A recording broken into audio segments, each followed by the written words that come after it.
This is the Coiorvis Pro HD, or the Ewing Pro HD mechanical handle. Now that is a much better name. And there's actually a lot going on with this. This has HD rumble, Hall effect triggers, Hall effect joysticks, 6-axis gyro, mechanical buttons, and NFC, as well as a replaceable D-pad and 4 back paddles with macro, turbo, and button swap. So inside the box, you literally just get the controller, as well as a USB-A dongle just here, which is stuck in pretty good, and the D-pad replacement just here as well, which I can never get out of the box. Then we get the controller, and underneath you get a manual and a USB-C to A charging lead. Now there's a few things I like about this controller, but there are a few things that are a little bit meh in my opinion for me, and we will get into that very shortly. It's a very white controller, white and grey. I don't dislike the aesthetic, to be perfectly honest. It's more like an Xbox controller, even though they've done a Switch layout, and in my opinion this is more spec'd at being a Switch controller. That's why we've been testing this with the Nintendo Switch, because it's got that Switch layout as well as the gyro, but NFC and HD rumble as well. They're all very Switch things. So I thought this was more apt, sort of aiming this towards Switch players, but that's not necessarily the case. This is also multi-platform. So on the back, you can see we've got Nintendo Switch, Bluetooth, wired or dongle. So you can use that dongle, into your PC, or you can Bluetooth it to your Android device or whatever. But of course, you can't use this with like a PlayStation or an Xbox. So whilst you can multi-plat this, and another telltale sign generally is this, most controllers that have this on the top, even though they never tell you what it's for, this is for like little phone holders so that you can stick your phone on it and stream games and play like that, but they don't include one, so there you go. But straight away I notice how chonky it is. It is a wide boy, like that is pretty chonky. So if you've got small hands, this is not going to be for you. But if you're on the medium to larger size hands, it's a really nice fit. The ergonomics are great. It's got an asymmetrical joystick layout. So, you've got the top one on the left, the bottom one on the right. You've got easy access to turbo and macro functionality just here. You've got the home button, which yes, does wake the Nintendo Switch. So if I press and hold the home button, it's going to come up just like so. And connecting it to the Switch is super easy, like really, really easy. You just put it into Switch mode, turn it on, go to find Joy-Cons or whatever, reorder Joy-Cons on the Switch, and it will just work. So yeah, super, super duper easy. Obviously you've got Bluetooth mode and the other modes on the back there as well. We do have our D-pad, which is replaceable. You just pull it up, and then you've got the spare, and the spare does have a notch on the top to say hey, this goes top up, and then that clicks in, and then you've got your more traditional D-pad, and that little notch, you just pull it up. But the domed one doesn't seem to have any indication of which way round it goes. So, just bearing that in mind, you might have to spin it around a few times, but yeah. Let's just do a real quick once over before I focus on specifics. So of course, we've got our face buttons on the top here. We've got plus, minus, home. We've got macro and turbo just there. We've got our joysticks, our D-pad. On the top, we've got a USB. We've got LBRLT, RBRT, even though on the Switch it's ZL and ZR and all that. They've kind of gone half Switch, half not with this, but okay. And then on the back, you can see we've got our 4 back paddles. So you've got those just there, but that's it. There's no trigger stops or anything like that. There's nothing else going on. It is just those just there. So let's start going a bit more in detail, shall we? So straight away, there's a few things I kind of dislike, and the first one is the D-pad. I'm not a big fan of this D-pad. It's very mushy, very floaty and big. And of course, if I press down and then rock left or rock right, it's like a domed 8-way D-pad, right? So it moves a lot. It will move your character. And even when you click in the 4-way, which does feel nicer, to be perfectly honest, but it still protrudes a lot. It does actuate both ways. If I can get Mario to stand still, there we go. And it's just a bit mushy. Not overly keen on it personally. I'm sorry, Coiorvis. And sadly, the same goes with the joysticks. The joystick caps, I'm not really too keen on whatever this is. So there's some big mesh thing going on here, and it's very aggressive. So it just feels a bit strange under your fingers, and it's very skatey as well. So even though it's very aggressive feeling, they're not very concaved enough for it to actually give you enough grip. So I feel like my thumbs kind of like skate off it a little bit, which is kind of annoying. And then the other thing is they're really not that smooth when you move them around, despite the fact that they have like anti-friction rings around this, around the actual gate here to make it smoother. I don't think that's the problem. I feel like it's the bottom of the dome kind of like rubbing around the actual joystick module maybe. And there's no anti-friction rings around the stems of the joystick either. So it's just a little bit graty. Like it's kind of hard and you can kind of feel the plastic wearing. They're not overly smooth. So I'm not overly big on that. And just to continue on the bad points, I will like bring up the good stuff as well. Like, bear with me here. The other thing is there's quite a lot of pre and post travel on these bumpers just here. So you can kind of like smash them around before they like click. And then once you've clicked them, you can still push past that point. But that's very minor. I am being critical there. Obviously, we've got Hall effect triggers just here, which on the Switch you're not actually going to utilize because it's digital only, but it's fine. It works fine in Switch games. Like there's not a problem because as soon as it feels the actuation, which is about halfway, then it's going to actuate, right? So I just feel like these could have been digital triggers or maybe had a switch to make them digital triggers. So yeah, that's like the bad stuff. But the good stuff is the joysticks are really good. They're Hall effect joysticks. So of course, if you're using a Nintendo Switch, you probably know about Switch Drift, and that just applies to any potentiometer stick. And it really depends, really. You can get drift, sometimes you might not, but whatever. Hall effect sticks use magnets instead of friction to get around that drift. Now they still can drift, but it's much, much, much less likely. And these are really good. There's like basically zero dead zone on these sticks. And they are very, very good at inputting. They feel great when you're playing a game. Once you can get past the like horrible like scratchiness of it and the stems just here, like the the thumbstick caps, if you want to call it that, the actual performance of the sticks are spot on. I really like that.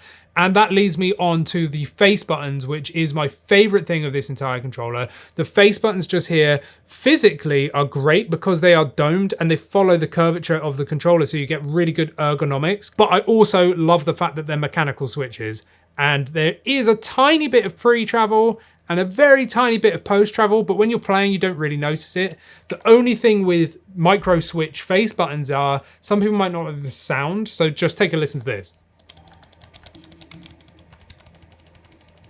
It's basically like a mouse switch, right? That's essentially what's inside here, is a micro switch. Now, what that gives you is the benefit of really quick actuation and way less like debounce, if you want to call it that, right? So when you click it, it's going to happen instantaneously. And also, if I just go over here where I can just spam it, you can really get a good like bounce on that switch and press it multiple times and get that input going really well. I love mechanical face buttons, and that's the redeeming feature here, is the performance of the sticks and the face buttons just here I really, really like. Now, that's not all this can do, of course. We've got these back paddles, and they do come assigned out of the box. And honestly, I found the manual to be a little bit confusing in the English department. I followed some of it, didn't really work, so I'll just show you how I've got this to work here. So first of all, we can assign a button to these back paddles, right? And you can put whatever you want on there. So what you want to do first is just hold nothing, press and hold the settings like wheel until the light flashes. Now I'm going to press B and I'm going to press that back paddle and then leave it. It will vibrate, say, hey, you've done something. And now Mario is jumping when I'm pressing that back paddle, right? Which is really cool. So if I press and hold, he jumps really high. If I tap, he does a short jump, and that's what I deem true button swap, and I love that. This is like a really good feature to have, where it actually remaps that back paddle, like the button to the back paddle, and then utilizes all the features of that button rather than just like doing a 1 second record of that button, right? So this is really good, like having true button swap on the back where you can do short jumps or long jumps just by the back paddle, and obviously you don't lose functionality on the front either. You just rebound it to the back. That's really, really cool. But we can also do a macro. So a macro is where you can assign like multiple inputs to a back paddle essentially. So what I'm going to do now is the same thing. I'm going to press and hold the settings button, which is basically like the record button, right? And I'm just going to go crazy. I'm just going to do stuff. I'm just going to, you know, I can go whatever way I want. And then I'm going to press one of these back paddle buttons. So now let's press this, right? So I'm going to press that once. I'm going to let go. And Mario is just going to do that whole action that I recorded. Now, the other thing I can do on top of that as well is actually put a turbo on it. So I'm going to press and hold that back pedal we just assigned and then the turbo button. I'm just going to press and hold it for a few seconds and then let go. And he should, in theory, just continue doing it, right? So he should just keep doing that for me without me doing anything. He's playing the game for me. Obviously, he might die or whatever, but effectively, I'm not doing anything here.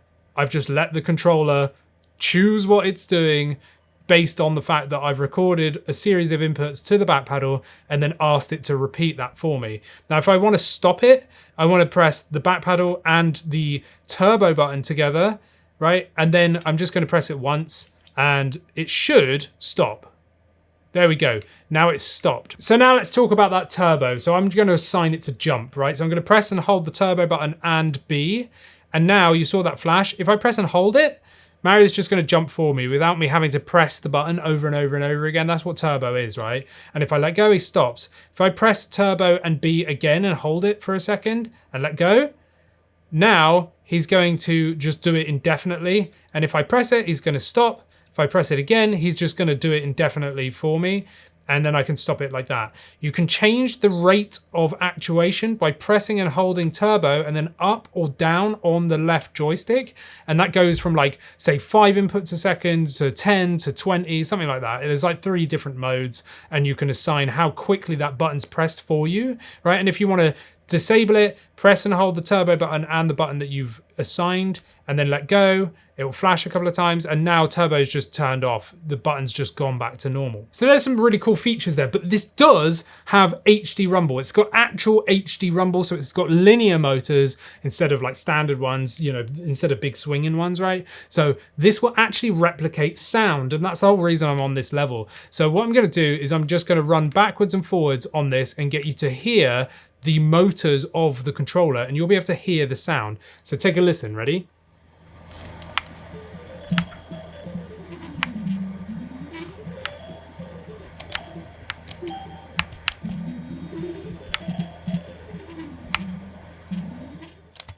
Pretty mad, isn't it? It's pretty mad. It's pretty clear and it feels really good. And that's again another reason why I see this as just a Switch controller. I wouldn't necessarily be using this on anything but the Switch because I just feel like it's more situated to the Switch with the feature set that it has.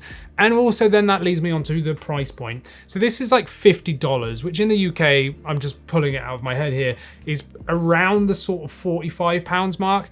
And personally, I feel like in a multi-platform controller situation, there's a lot of other contenders. And that's why I feel like if this was Switch only, this would have more of a chance. So I see this as Switch only because it's got NFC, it's got HD rumble, and it's got those micro switch face buttons and Hall effect sticks that won't drift. Like that's a wicked Switch controller. But at $50, if I'm putting this up against other multi-platform controllers like FlyDigi controllers or even GameSir controllers, I feel like I'd choose one of those over this just because there was some issues. Like I said, I don't like the D-pad too much. It's pretty wide. You know, the joysticks are pretty scratchy. There's some travel issues on the bumpers and stuff. So I just feel like I would choose something else. I'm sorry, Coiorvis, I've got to be honest, but there are redeeming features when you look at it at Switch, because on the Switch side of things, there's less controllers that are out there that have these kind of features.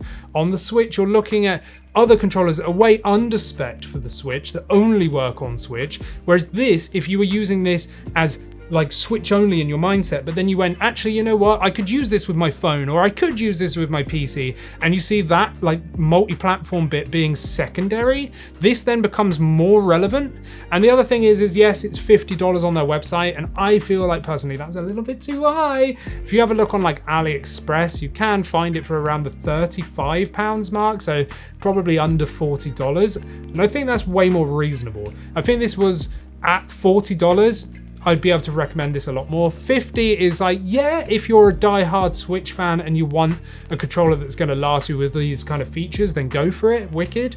But I just feel like there's a lot else there on the market. There's a lot more competition. It just makes it hard for me to recommend this. I'm sorry. So there we have it. That is the Coiorvis Pro HD controller. What do you think about this controller? Have you used it? Let me know down in the comments your thoughts. And whilst you're down there, like this video, subscribe, become a member, and you can see these videos early sometimes. And you get to see and we'll chat with me and AJ over in our private Discord. And talking of AJ, go and check out our Oh my days, what am I talking about? Go and check out our podcast that I do with AJ on this channel and check out his news videos as well. I've just completely lost it. If you made it to the end, cool, well done, bye.